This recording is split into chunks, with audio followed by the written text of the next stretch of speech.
I'm going to show you today how I edit this drone image that I took of my daughter.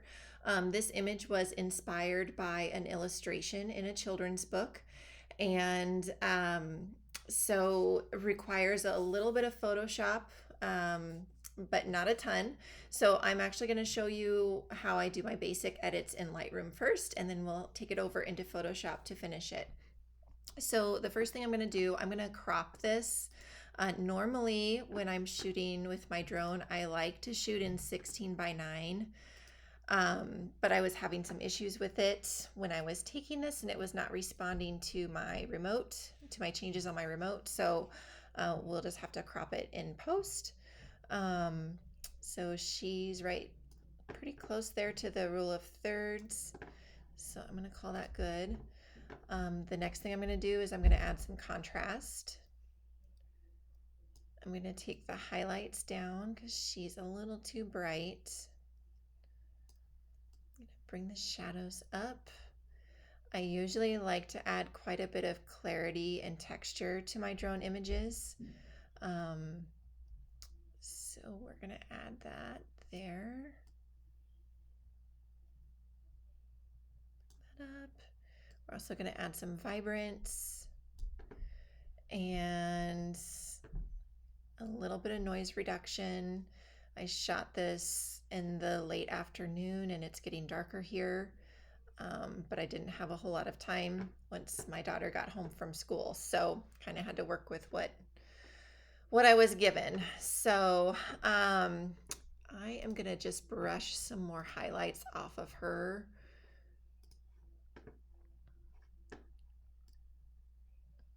Legs and feet feel just a little too bright for me. There we go. And let's see here if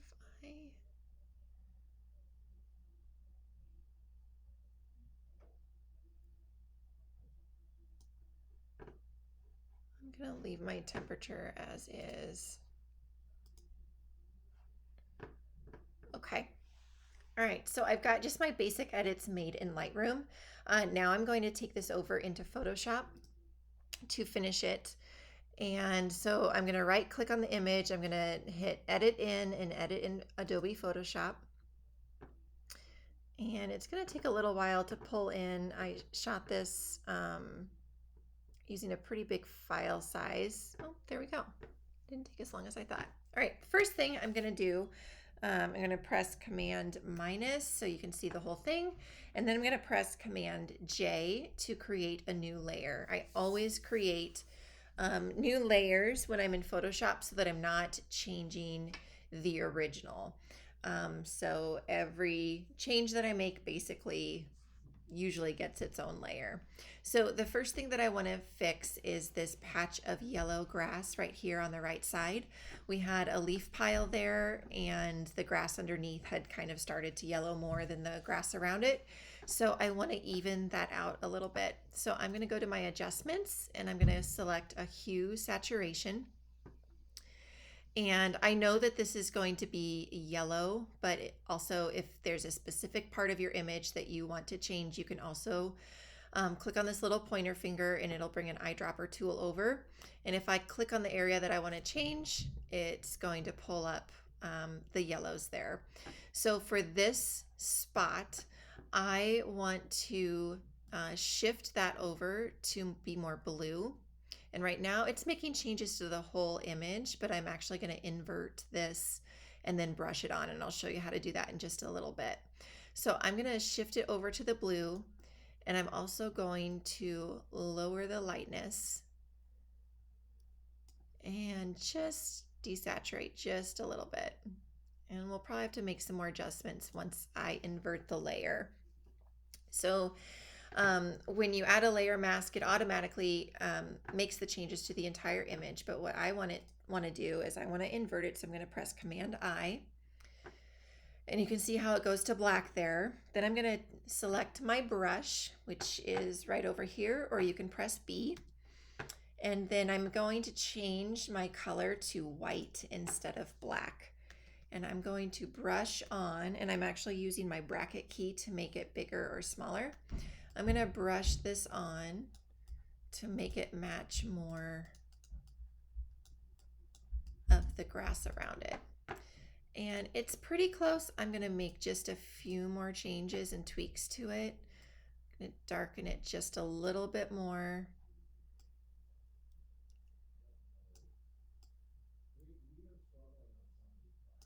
And that looks pretty good to me. Okay, I'm going to add another saturation layer because I want to bring out the colors in these leaves. So I'm going to leave it on master, and I'm just going to crank the saturation up a little bit. And you can see how, again, it's applying these to the entire image. I'm going to keep it at about 20. And again, I'm going to go back down here. I'm going to press Command I to invert. And then I'm going to press B for my brush, and it's already on the white color. And I'm going to brush that back onto the leaves. And then I also want to brush it onto some of these leaves here. You can see that there was still some pretty yellows and reds in some of the leaves. So I'm just going to take a brush, and where I see those pops of color, I'm going to add this saturation to those so that they pop just a little bit more. Up here. All right, that looks pretty good. And I'm going to also bring this opacity down, but I did like some of the added saturation to her.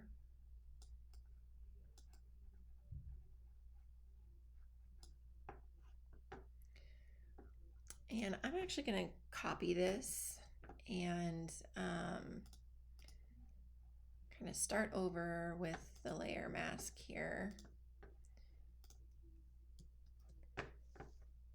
And I'm going to paint it onto her.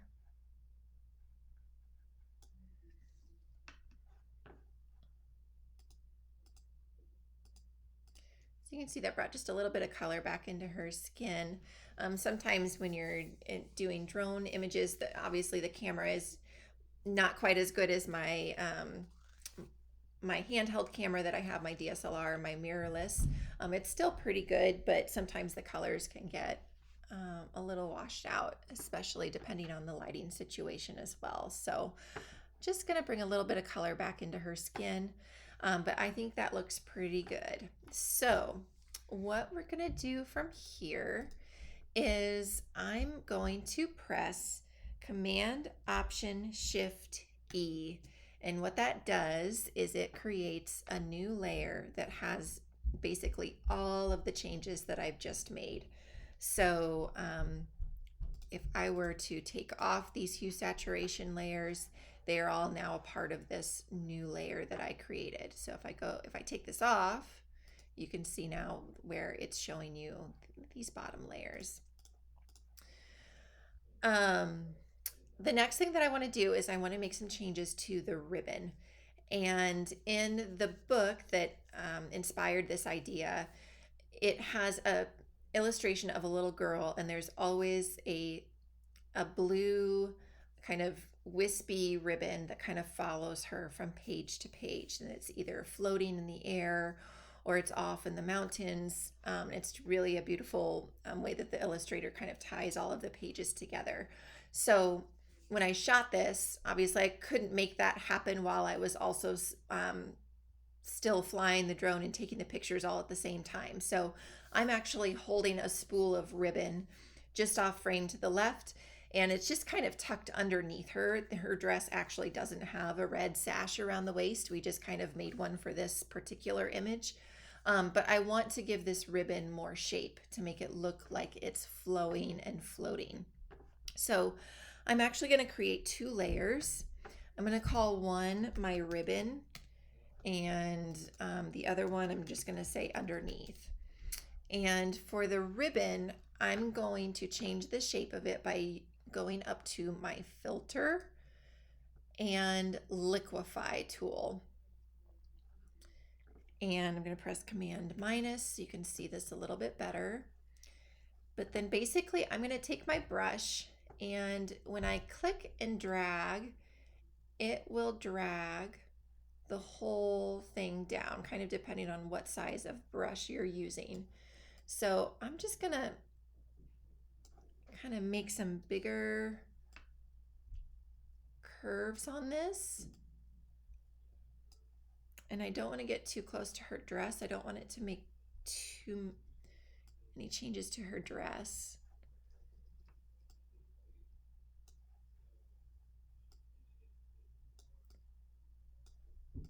But I want it to look more like the wind has kind of blown it off frame.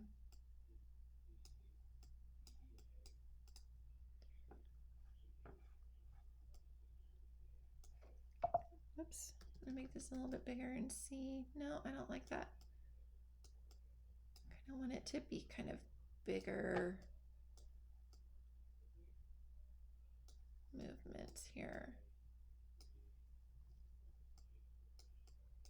Okay, that looks pretty good to me. Now the thing that it's doing is it's messing with also the shape of the grass, and that's why we created that other layer. So I'm gonna click OK, and you can see now how it changed that ribbon.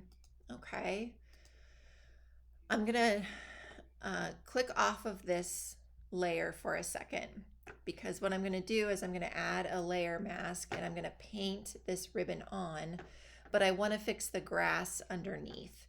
So what I'm gonna do is I'm gonna take my stamp tool, so you can press S, or it's this little clone stamp guy over here. I'm gonna press S, and I'm going to clone grass all along this original ribbon. And to get my sample, I'm going to press down the Option key and grab some grass there. And I'm going to make it pretty small,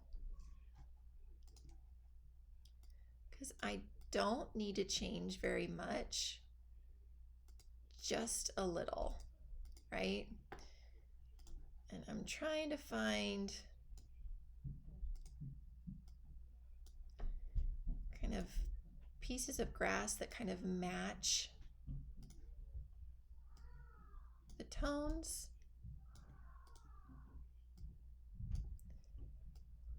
I want it to look really natural, and I don't want to disturb the leaves too much. So that looks pretty good to me. Let's see, there's a little bit of ribbon showing right here, so we're gonna fix that. And this didn't get messed with too much, so we're gonna leave that little string of ribbon alone right there.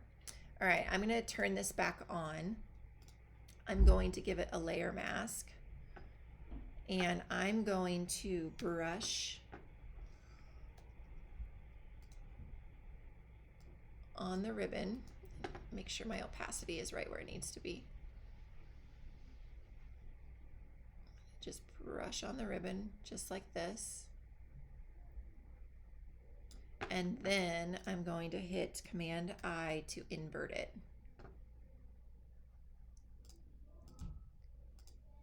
All right.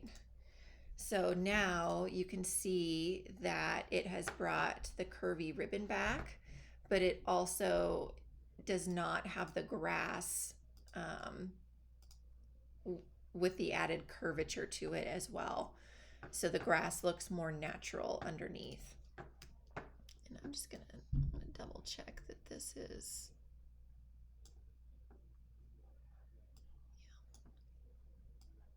yeah. Okay, that looks pretty good to me. All right. She is looking just a little bit bright to me, so I'm going to, let's see here, how do I want to, I'm just going to bring the brightness down on her just a hair. And again, I'm going to do an inverted mask and brush it onto her, because I do want the ribbon and the leaves to be bright. But that looks better to me. All right. Okay, I'm gonna do one last thing after I take this back into Lightroom. So to get it back into Lightroom, I'm going to press Command Shift E, and that's going to combine all of my layers. The other thing that you can do is you can go up to Layer, Flatten Image, and that will also flatten all of the layers together. And then Command S to save, and it's going to take it back into Photoshop as a saved Photoshop file. Now the other thing I'm going to add to this that I like to do in Lightroom is just a very slight vignette to kind of darken the edges around her or around the frame. And if there's anything that just looks just a little off to me, then I can kind of make some micro adjustments back in Lightroom. So I'm going to just lower the contrast just a little bit.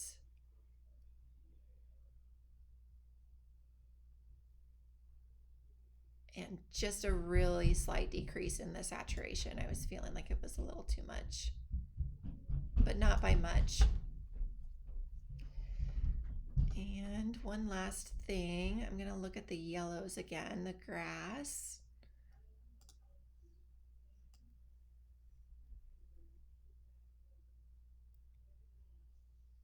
And again, just a really slight change in the saturation there, but not much. The other way, if you wanted to even darken some of the corners still, is I like to use the graduated filter tool, and you can just kind of drag it across this way if you wanted to. I actually like where these are at right now. And so there is my finished image. I hope you enjoyed this.